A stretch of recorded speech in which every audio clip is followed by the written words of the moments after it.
Hello, I'm your host Tim Ortiz, along with Michael Kidd and Luis Barrera, and welcome to the Force Choke. Three regular guys talking about all things Star Wars.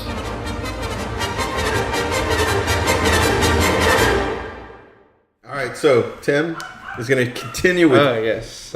With more onto Vader talk. Yeah. Right? So, constructed together an analysis for Vader called SWOT. So, each this is an acronym. Each letter stands for something. So, and this SWOT is spelled SWOT, not SWAT. S standing for strengths, W standing for weakness, O standing for opportunities, and T for threats. Yes. So those are the things that we're talking about for Vader. Starting off with strengths. So there was a lot of strengths that he had. I went and I want to give credit to this user named Lego Dude from comicvine.com. He put together a list of a bunch of strengths that. Let me get that because they're really. Okay. They're really. I don't want to take away from you there, Tim. Okay. Yeah, but now you made an editing nightmare. No. Fool. This part.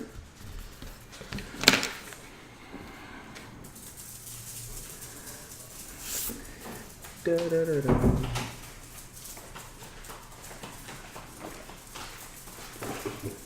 you're gonna have to start over, Tim. I'm sorry. Like Vader's music in the background. Okay. Okay. Now we're back. Back to strengths. I wanted to give credit to Lego Dude from comicvine.com. So it's Lego_Dude, a user from comicvine. So he put together a list of all the strengths that Vader has. I thought it was a very good list. So starting with the first thing, I'll go through all of the basic abilities that most of these Force users have, and then I'll go back through with unique abilities that not very many Force users have that he has. So first off, telekinesis is one of his strengths. Vader can lift and move objects to his will. Lightsaber combat, his combat, he's been through training to fight with his lightsaber through the Jedi Order, and he also has a force choke ability. This is pretty self-explanatory. A force repulse, where Vader would concentrate in the force and violently push it outwards, creating a rapidly expanding kinetic ripples in space. I just want to say real quick, because you do see that in Rogue One. The last section, after he picks up the dude and he swipes back at him, the next move is he does like an outward, like it doesn't look like he's taking any of the energy in, but he just like launches his arm like that, and it seems like almost a blaster comes out. You don't see the blaster, but it's the same effects. And the guy gets like, it looks like he's getting shot, and he falls back. Obi-Wan and Anakin do that to each other when they're fighting. Right? That's like a force push kind of thing, though. But this one was actually like almost as if it was a projectile without the projectile. Yeah. Was that what you're talking about? Or were you talking about more? No, this is a projectile. Like this is a force projectile that can't be seen because the blast, when caught in the blast, it can disintegrate objects. Oh, nice. And in most distant objects, it will just be pushed violently. Dude, that would have been so cool if we saw when the guy so pushed back. Like his face just starts like getting eaten like away. A violent push. It just that'd be awesome, man. Just to see that. Back to Indiana Jones. Jones. He's already right. Dr. Jones. Sorry. You call him Dr. Jones. Glasses sliding off. You chose poorly. There's a force crush. So this technique lifts the opponent into the air, and this is almost, I guess you would say, in Rogue One. And then as they're floating there, their body would implode as it was crushed by the force. So that is that one gives credit to Clone Wars for that ability and Episode 3. So somewhere I don't know what scenes exactly, but I have to go look for that. For the force crush ability. I think he's talking about when Vader comes out the thing. When you're talking about the robots and like all the little like the bottles and stuff. You see the things like it looks like they're imploding almost. Yeah. Probably. Like they're coming in as they're being like crushed together. Okay. I just remember seeing that I guess it's some kind of vial that had liquid in it. I guess was being given to Vader. Then there's a Force Rage, where Vader can channel his anger to increase his own speed, strength, and ferocity. Force Lightning, and then Force Push. He also has the Saber Throw, Levitation, Beast Control, where you can control animals. Yeah, you see him do it. You see Anakin do it in episode 2. Because at the Attack of the Clones, where he's in the Coliseum looking thing, he controls the mind of the beast, so he jumps on top and then controls him with the chain, with the horn. acting as if it was a kind of like a bull. Yeah, it was like a bull. But that's how he stops him, because he's controlling his mind before he jumps on his back and then controls him. I guess just with the leash ish. Very true. So next we have the Protection Bubble. So with this ability, he can create a defensive sphere around the body. It is described as a shimmering blue globe of energy. It can protect the user from almost anything. And that is in the Clone Wars. So he also has Mind Tricks. His Breath Control. I don't know if I have to elaborate on that. Well, no, but I think... I've heard of that used in like in Legends. In Legends, but where Jedi can put themselves in some kind of like almost like a comatose state. Like, let's say that they were in a battle and all their ships went out into hyperspace. Their ship was disabled. They're in the ship. They don't know if they're going to get to a system anytime soon. Their hyperdrive has been damaged, and they're kind of just floating. Not floating, but cruising. But they're not going to get anywhere for months and months at a time. They can like almost put themselves into a how do you call it? Meditative state? Yeah, sort of meditative, but like their breathing is so toned down that controlled. They can go like months and months and months without eating or drinking, or take a deep breath, or that breath will last I don't know how long, Well, the way it's described here is it says that he can numb his body's numb the body's instinct to shut its. I'm sorry, I'm reading it wrong. He can numb his body's instinct to shut itself down after long periods without oxygen, allowing the user to be able to go without breathing for longer periods than he or she ordinarily could by using the Force to reserve the amounts of air in the lungs. Okay, that's different. Okay, then we got Force Speed, Force Sense. He has Precognition, the ability of Foresight, and Telepathy, Force Deflection, Force Jumping, Force Stunning, Mind Control. And then the unique abilities are... I don't know, Tim. I gotta... Oh, so I'm sorry. Some of this stuff is not canon. Oh, no, that's okay. So if I get something, you're just like, what? I was just it doesn't sound like he's a walking phantom, but I just got to throw that out there. What? What? I have no idea what you're talking about. You don't know what I'm talking about? Why did you say that? Oh. What did I say that triggered that? No, that's not what you said. You're just trying to be an anarchist. Continue. And he will be when I throw the fucking mic in his mouth.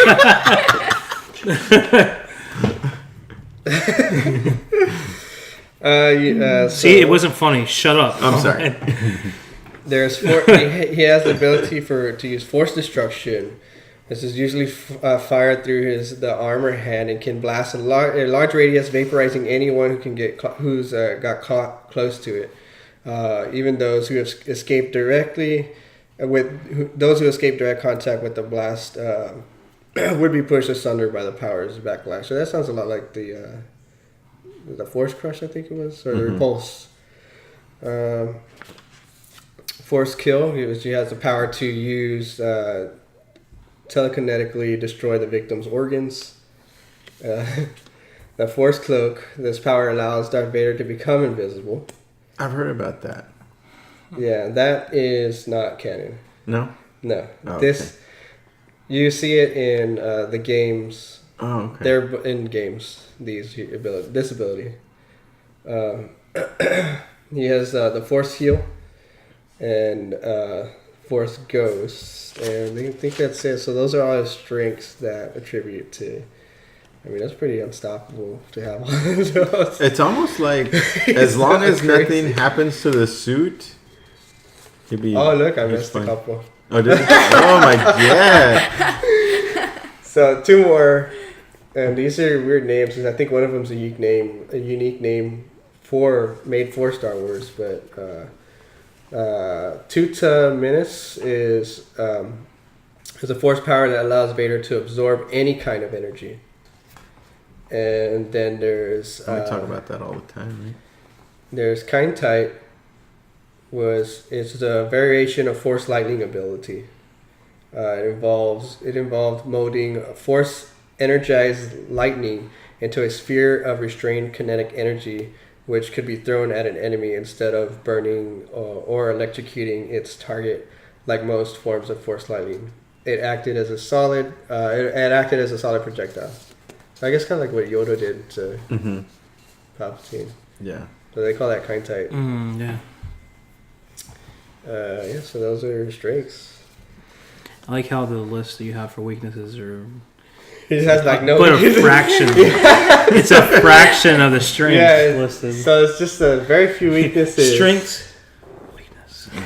Strengths. Weakening. His first weakness I put, and you can disagree with me on this, that he was never a true believer in the dark side, and that's what made him weak.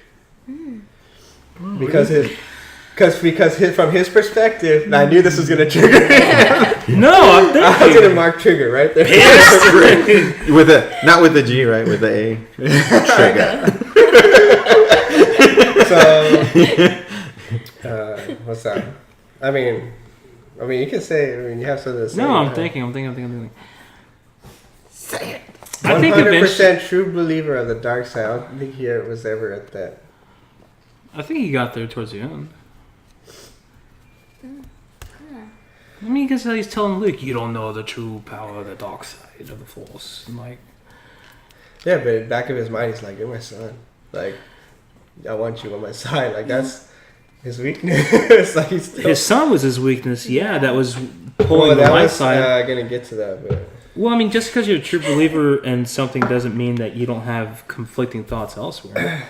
Like, you can truly believe something, but know that something else exists. So, from his perspective, he believed bringing peace, and had progressively convinced himself of it over the years until the ends totally justified the means, like destroying Alderaan just to get some plans back. But do we really believe he wanted peace in the galaxy? I mean, I know there's a couple, even in Rebels, he says it to Ahsoka, and he did, but in his own way. Like, he wanted it to be his way. I mean, yeah, but I feel like there's something more to it. He hated their perspective. Yeah. He saw the perspective from Palpatine. He liked what he was seeing with him, so that's why he chose that side. But the one who he used his Force abilities so much in a really demonizing way that you would feel like maybe he wanted peace, but I think if he got peace, he's probably like, man, that's just boring. I mean, hell, even Director Krennic, when he does it to him, he's like, and he Force chokes him and says, "Don't choke on your aspirations." Like, he didn't need to do that, but he instilled his fear into Krennic with just using his 2 fingers and the thumb.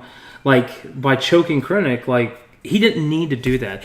His presence alone was humbling and fearful of Krennic, because he's like, I'm still in control. You see, and Vader did that to push, put his ass back down. He didn't need to do that, but he could have. I think at that point, better for him to do it. In the beginning, he wasn't a true believer. Vader was as I think serious. He was like, my life's on the line now. He could easily choke me. He can kill me at any second. Yeah, I mean, I think it's up for debate, because obviously he wasn't a true believer in the dark side when he turned, But I think, seated in this position, he's gonna eventually just kind of migrate that way. I don't think possibly. In my opinion, it's like not that he believed in it, but like how they say it, he was seduced by it. But exactly though, like right. So if he was seduced by it, like it's almost like falling for something. Yeah, he's not going to see anything else. So how would he not be a true believer if he says everything else is wrong or not his way? You know what I mean? Until the presence of Luke, until he realizes, oh, I have a son, and he's born. I think that's when the conflict arose. But like trying to analyze his state of thought and his consciousness prior to realizing that Luke was alive and realizing that Luke was his son, I think we're talking about two different people almost. Because it was knowing that Luke was his son and alive created that conflict in him, saying, oh, there is still something in me that's light. Well, it is almost two different people, right? Anakin and Vader. But what I'm saying is he was still Vader without being Anakin. He wasn't... While he was Darth Vader, he wasn't Anakin. He didn't have split personalities. It's not like split personality, but it's like trying to run from your past. And then because that's why he was killing, like, it talks about destroying, people that even knew of Anakin Skywalker, destroying, artifacts or anything that was representative of who he was before. Didn't he visit, like, Padme's grave at one point? Oh, I don't know. I don't know about that. I don't know if that's even canon. Not to tear at that, but I mean, I know you've even mentioned before. Like, there's a lot of things that he did that was any semblance of Anakin Skywalker that he destroyed wholeheartedly because that wasn't him anymore. And so I mean, and so in saying that, I just feel like he crushed those whenever those opportunities were there for him to be Anakin again. He crushed. Yeah, like I think he was a true believer, but it was still there, but not really noticeable to him. He wasn't cognizant of it because it wasn't until Luke came into the picture. Then he was like, Anakin. That asshole. Because he even says it to Ahsoka. Like he said it before, but he even says it to Ahsoka in the season 2 ending of Rebels. He's like, Anakin Skywalker's weak. I destroyed him. Much like how Kylo Ren does to his father Han. But does that make Vader weak for destroying Palpatine when he did at that moment when he was using the Force lightning on Luke? Because I think at that point in time, by the light side of the Force. Yeah, I think at that time, like. He wasn't, not to say he wasn't Darth Vader, but at that time he was definitely, that conflict was so much in him, he was making almost like a transitionary period. A flip-flopper? Who knows? Yeah, when we talked about that. I think, was he one of them? Yeah. Another weakness is the Force lightning, obviously, because this is body. It's half machine. Could you imagine if he didn't need that and actually use the Force lightning? That'd be crazy. Yeah. Nah, he'd probably be unstoppable. Yeah. But the weaknesses would be even... Yeah, like nothing. Just his kids. Yeah. And sand. Yeah. That was my last thing I put here. My last weakness is that the sand, because it makes him angry. Yeah. Why? That's so coarse. And that's probably where Kylo Ren gets it from. That's why he never got down on Scarif. Yeah. Because of the sand. To mess up his suit. Think about weakness. Because he wasn't even in the system when, like, right at the very end. He had just got there when he was approaching Rebel. He just got into the system or into the orbit of Scarif. He never got on Scarif. He never got on Scarif doesn't mean that he didn't like the He didn't want to get on there because it was sand. Bitch, there was platforms. He didn't have to walk on it. Tatooine, not the same. There's sand everywhere. You can go in the shop, sand. Well, maybe he was going to go to get a tan. That's a weakness. Yeah, he can't go into tanning salons. Keep going, Tim. Keep going. Good stuff, man. All right. Opportunities. Because I didn't have much. SPF 10,000. 10,000. So it was hard for me to figure out opportunities. I mean, if y'all guys could think of any. But... I mean, I think some opportunity. I put like one opportunity he had was he should have got rid of Palpatine on the early stage if he was going to rule the galaxy the way he wanted to and live out the rest of his life. I think it's so hard because I think he wanted Padme to be like his queen almost, right? Oh yeah. But with Obi-Wan decimating his body like he did, then the opportunity to take out Palpatine was kind of over. You know what I mean? From the point that after Obi-Wan did that to him? Yeah. Because he needed Palpatine, is that what you're saying? No, I think he felt like he wasn't powerful enough to kill Palpatine on his own. Oh, because Obi-Wan was able to beat him. Like in his suit, I think he felt like out of his suit, he was just Anakin. He got christened Darth Vader. I think he felt, hey, I can learn more from Palpatine. Padme's going to be with me. We're going to take over Palpatine, kill him, then we'll rule the galaxy. But now he's in his suit instead, and I think that he feels like he needs somebody to overthrow the Emperor at that time. Does that make sense? Yeah, it does. No, it makes sense, and I can see that. I'm just thinking, like, right when he gets christened Darth Vader. Yeah. I don't think it was necessarily in the back of his mind, like, hey, I'm going to take out Palpatine. No. He wanted to use Palpatine. He needed that knowledge from Palpatine to save Padme. To save Padme and to keep her alive. But I don't think it was kind of like the objective was, okay, learn this thing, save Padme, and kill the asshole. And story's over. Yeah. I don't think it was necessarily like that. I mean, over time, he was probably think that's good. Bitch has been using me. Yeah. For decades, man. Yeah. Probably to the point where Maul was just still under his leash, and he was probably smart enough to know, like, all right, I got to appease this guy. I keep on appeasing this guy. Do what he wants, until that pivotal moment. Yeah. No, I agree. Because you never really seen, like, Palpatine, like, not being observant of everything until Palpatine was so consumed on Luke, because he was hoping Luke to be his new prodigy, and then Luke says, F you, man. Yeah. Then he's doing that, and I mean, not to say that Darth Vader wasn't messed up at that point, but he's probably like, here's my chance. Yeah. Exactly. Yeah. You can shoot shit out of your fingers, but can you fly, mother? Sorry, that was Sam Jackson coming out. Sorry. Had one of his plugs come undone, he would have been shooting the shit.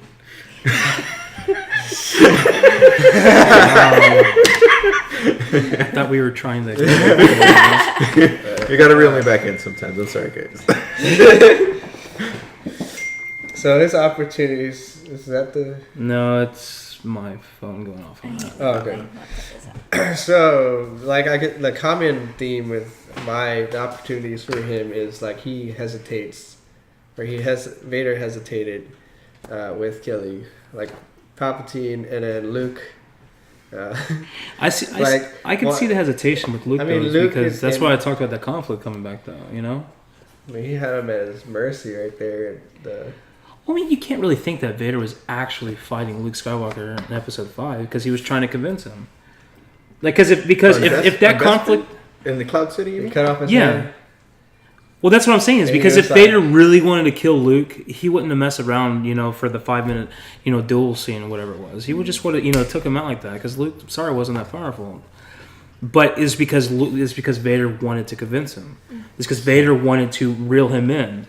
I got a question for y'all then. Okay, so on Cloud City. Mm-hmm. Slice off Luke's hand. Yeah. Why'd you slice off my hand? Go ahead. No. Right. Vader says, join me. Luke says no. Still. Kill him. Mm-hmm. But Luke doesn't fall. Then die. Right? What does Vader do then? Thanks for listening to The Force Choke. Head over to our website, theforcechoke.tripod.com for updates and videos. If you'd like to become a supporter of the show, head over to Fundly. That's fundly.com. Remember to subscribe to us on iTunes, YouTube, and give us a like on Facebook.